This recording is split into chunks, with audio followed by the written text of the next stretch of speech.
Hello, আসসালামু আলাইকুম বন্ধুরা, কেমন আছেন আপনারা? আশা করি সবাই ভালো আছেন। আমিও আলহামদুলিল্লাহ আপনাদের দোয়ায় অনেকটাই ভালো আছি। তো আজকে আপনাদেরকে দেখাচ্ছিলাম যে এই জায়গাটাতে আমি এই শপটাতেই যে জব করছিলাম গত কয়েক মাস, বলতে গত 6 মাস। তো এই জায়গাটাতে আসলাম আজকে রাতের বেলায়, বা শেষ রাতের দিকে আর কি, ঘুরতে বের হলাম অনেক দিন পরে।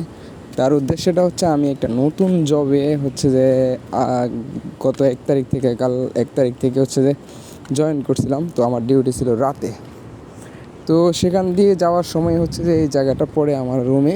আপাতত আমি পুরাতন রুমেই আছি, মানে নতুন জবের জন্য গেছি বলতে ওটা আমি একদিন করে ট্রাই করলাম কেমন লাগতেছে, বা যে ওই জবটা আমার কোনো পার্মানেন্টলি জব না।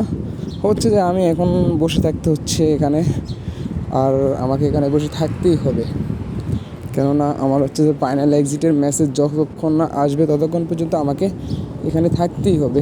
যেদিন আসবে ওই দিনের পর থেকে যে আমি বাংলাদেশে যেতে পারবো।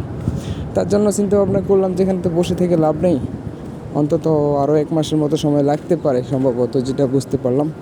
তো এক জায়গা থেকে যে আমাকে একটা জবের জন্য অফার করলো, তো না করলাম না, কারণ বসে থাকার চাইতে একটা জব করলে সময়টাও যাবে এবং কিছু টাকা আর্ন হবে এখন দেশে যাওয়ার সময়। এটা যারা দেশে যায়, যারা প্রবাসে আছে, দেশে যাওয়ার সময় একটা অ্যামাউন্ট কতটা গুরুত্বপূর্ণ তারাই ভালো বুঝে। তো আমি আলহামদুলিল্লাহ জবটাতে একদিন শেষ করলাম।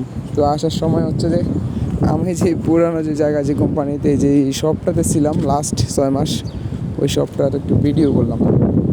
আর ওই আশেপাশের এলাকাগুলোতে একটু বেরোনোর চেষ্টা করলাম। শীতল হাওয়া, একদম শুভ সকাল সকালটায়। তো দেখতেই পাচ্ছেন, মানে চারিদিকে একদম নিরিবিলি। এটা আসলে অনেকটা অসাধারণ। তো আমার এই 5 বছরের অভিজ্ঞতা থেকে আমি যা যা শিখতে পারলাম এই সৌদি আরবে, আসলে সৌদি আরব একদিন বসে থাকা মানে যে মানে শুধুই লস। ঠিক আছে, কেননা আপনাকে খেতে হবে, তারপরে বসে থাকলে যে এক্সট্রা খরচ হয় বেশি। যেমন আপনার যে ঘুরতে মন চায়, এটা খাইতে মন চায়, ওটা খাইতে মন চায়, তখন যে অন্যরকম কিছু করতে মন চায়। মানে সব দিক থেকেই যে সৌদি আরবে যারা বসে থাকে, বসে থাকাটা আরেকটা বিরক্তিকর। ঠিক আছে, কতক্ষণ ঘুমাবেন আপনি? মানে একটা বোরিং। আমি গত 8 দিন যাবত রুমে বসেছিলাম, মানে ঘুমাইছি, খাইছি, ঘুমাইছি, খাইছি, বসেছিলাম। মানে আমার কাছে যে কেমন লাগতেছিল আমি মানে বলে বোঝাতে পারবো না, কারণ দীর্ঘ 5টি বছর টানা আমি একটানা জবের মধ্যেই ছিলাম। কোনো যে আমি রেস্টে ছিলাম না, বা যে আমি এরকম মানে ছুটিতেও যাই নাই, বা বসেছিলাম না। তো আমি ভাবতেছি যে বাংলাদেশে গেলে আমি এরকম বসে থাকতে পারবো না, শুয়ে বসে আমার জন্য চলবে না, কারণ আমাকে যে কোনো একটা কাজ করতে হবে, কারণ আমার যে কোনো একটা জবে থাকতে হবে রানিং। তো আসলে 5 বছরের রুটিন এই 8 দিনে কি ভেঙে দেওয়া যায়? এত সহজ, এত সহজ।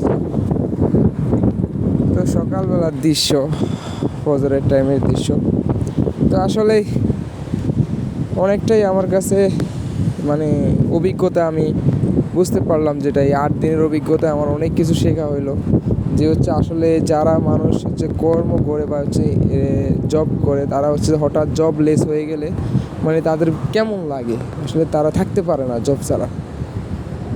আসলে আমার বিষয়টাও তেমনই হলো। তো যাই হোক, আসলে অনেকটা ভালো লাগলো সব মিলিয়ে। তো সবাই ভালো থাকবেন, বেশি বেশি করে সাপোর্ট করবেন এবং লাইক শেয়ার করতে ভুলবেন না। আসসালামু আলাইকুম।